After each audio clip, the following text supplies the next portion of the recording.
Bonjour tout le monde. Eh bien, c'est avec plaisir aujourd'hui que je vais vous partager notre séjour en Lozère.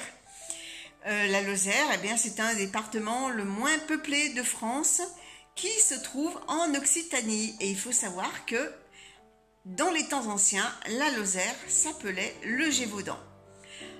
Alors, il serait inconcevable de parler de la Lozère sans d'abord aborder le sujet de la fameuse bête du Gévaudan, qui n'est pas une légende. C'est une histoire véridique qui s'est déroulée lors du XVIIIe siècle.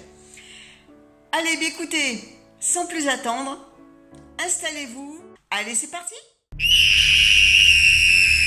Le 30 juin 1764, Jeanne Boulet, paysanne de 14 ans, est tuée par une bête féroce près de Langogne. Par la suite, les attaques se multiplient. D'après les témoignages, ce serait une bête plus grosse qu'un loup, au pelage roux, avec des pattes aux longues griffes. Celle-ci terrorisa le Gévaudan pendant 3 ans et tua une centaine de personnes. Après la mort de Jeanne Boulet, une demi-douzaine de cas surviennent et les jeunes bergers forment des groupes pour garder leurs troupeaux. Mais le nombre ne décourage pas la bête. Les attaques se poursuivent, visant principalement les femmes et les enfants. À l'automne 1764, le bruit de cette affaire se répand au-delà du Gévaudan et gagne la France entière. La bête devient une obsession nationale. En mars 1765, Jeanne Jouve a dû lutter pour protéger ses 3 enfants.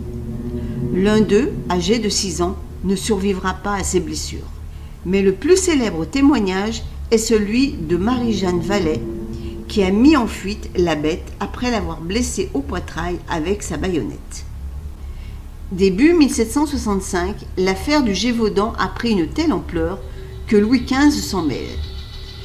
Il envoie ses propres chasseurs afin de piéger la bête. Un chasseur de loups, Jean-Charles Vaumel d'Enneva, est nommé pour mener l'expédition. Mais il échoue lui aussi. Irrité par cet échec, Louis XV envoie son propre garde du corps, François-Antoine. Le 21 septembre 1765, ces hommes tuent un grand loup qu'ils pensent être la bête. On envoie la dépouille à Paris. Mais 2 mois plus tard, les attaques reprennent. Entre décembre 1765 et juin 1767, on comptera 30 victimes supplémentaires. La peur règne à nouveau sur le Gévaudan. Le 19 juin 1767, un chasseur de la région, Jean Chastel, tire sur un gros animal et le tue. À partir de là, les attaques cessent. L'histoire de la bête du Gévaudan n'a pas arrêté de s'écrire il y a 250 ans, puisque la littérature, le théâtre, puis la caméra se sont emparés de ce fait divers plus grand que nature. Chaque auteur apportant son hypothèse personnelle à cette affaire. Pour certains, il s'agit d'un hybride entre un chien et un loup, pour d'autres, d'un grand fauve. À l'époque de la bête, dans le Gévaudan, 20 000 loups peuplaient les forêts de France sans jamais s'attaquer aux hommes. Nous ne faisons pas partie de leur tableau de chasse. La modernité a beau s'être immiscée dans le Gévaudan, elle ne permettra jamais d'identifier assez précisément la bête pour satisfaire qui que ce soit. Ainsi planent encore de nos jours les brumes d'un mystère qui peine à se dissiper. À présent, laissons le côté obscur et partons à la découverte de cette région. Notre location est une maison typique de la région avec ses larges murs de pierre. Elle se situe dans le village de Saint-Privat-du-Faux qui compte une centaine d'habitants. L'activité y est principalement rurale. C'est encore un endroit où l'on peut voir les vaches traverser le village le soir pour rentrer à l'étable. Nous sommes arrivés le 7 août dans l'après-midi. Comme il est encore tôt, nous partons nous promener, histoire de nous mettre en bouche les futures escapades de la semaine.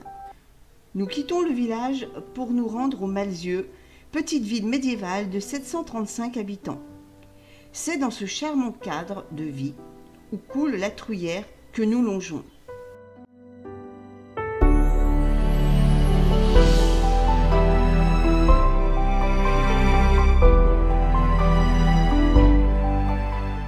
quittons pour prendre un chemin de traverse à travers les bois, sentiers raides où nos bâtons remplissent parfaitement leur rôle. Plus nous progressons et plus le chemin devient ardu et escarpé. Mais cela en vaut la peine, car la vue est magnifique. Après quelques efforts, nous arrivons à la porte des fées. La légende dit que si une jeune fille franchit la porte une nuit de pleine lune, elle se mariera dans l'année.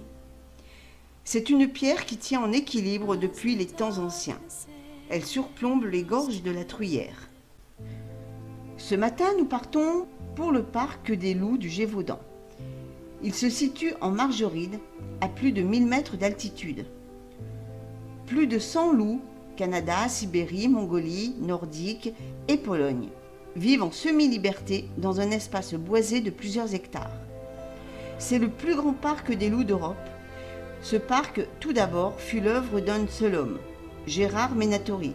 Il est connu pour son combat pour la protection animale à travers la planète, et notamment celle du loup. Après son décès, sa fille a continué sur les traces de son père pour que le parc continue de nos jours à sensibiliser les visiteurs sur ce fascinant animal si longtemps diabolisé. Une fois la visite terminée, nous repartons vers le plan d'eau de la Truyère.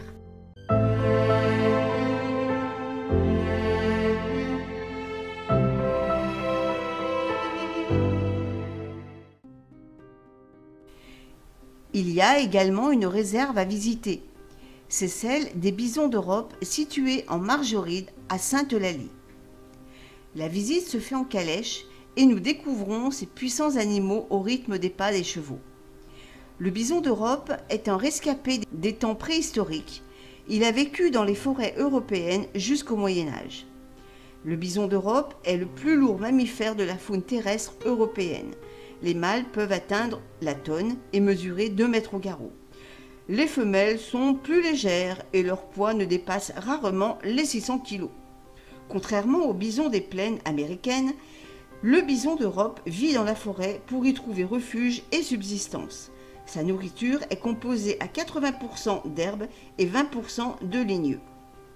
N'espérez pas trouver dans vos assiettes de la viande de bison d'Europe. Son élevage pour la viande, sa consommation et encore moins sa chasse est strictement interdite et passible d'emprisonnement. On ne consomme que du bison d'Amérique. Sur le chemin du retour, nous nous arrêtons vers un plan d'eau écologique où les pêcheurs peuvent s'adonner à leur passion. Nous faisons également une halte à Saugues qui se trouve en Haute-Loire, département limitrophe de la Lozère. Nous montons dans la tour des Anglais où s'offre à nous un panorama merveilleux. Nous quittons notre refuge tôt le matin pour notre grande randonnée de la semaine. Le mont Mouchet est une montagne du massif de la Margeride culminant à 1497 mètres. Ce sommet compte parmi les 5 plus hauts de la Margeride. Je parle souvent de la Margeride, mais c'est quoi au juste? C'est un massif montagneux granitique qui s'étale sur 3 départements, le Cantal, la Haute-Loire et la Lozère. En son cœur, le mont Mouchet, résonnent encore les combats de la résistance, mais c'est aussi la mémoire de l'histoire de la bête du Gévaudan. Mais revenons à notre ascension sur le mont Mouchet. La piste est certes aisée, mais elle comporte néanmoins certains passages un peu plus raides, mais rien à voir avec la porte des fées. Après plusieurs heures de marche, une petite pause casse-croûte est fort appréciée. Puis nous revoilà repartis à la recherche de la fontaine des bergers.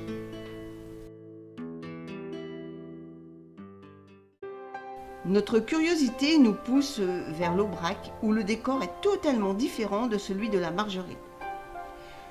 Nous passons jusqu'à Mende pour visiter la célèbre cathédrale Notre-Dame de Saint-Privat de Mende. Elle est classée monument historique depuis 1906. Il s'agit du seul édifice gothique du département. C'est avec une pointe de nostalgie que nous quittons cette région merveilleuse empreinte de mystère et riche de patrimoine. Un lieu où le temps prend son temps, loin de la tumulte stressante. Les personnes que nous avons côtoyées sont à l'image de leur pays, sereins. Nous l'avons constaté lorsque nous avons approché les grands axes et retrouvé tous les excités de la route qui ne pensent qu'à courir Après quoi, on se le demande. Nous n'hésiterons pas à y revenir pour de prochaines vacances. Cet endroit correspond en tout point à notre rythme de vie. J'espère que cette vidéo vous a intéressé. On se retrouve dimanche prochain pour la suite des aventures potagères.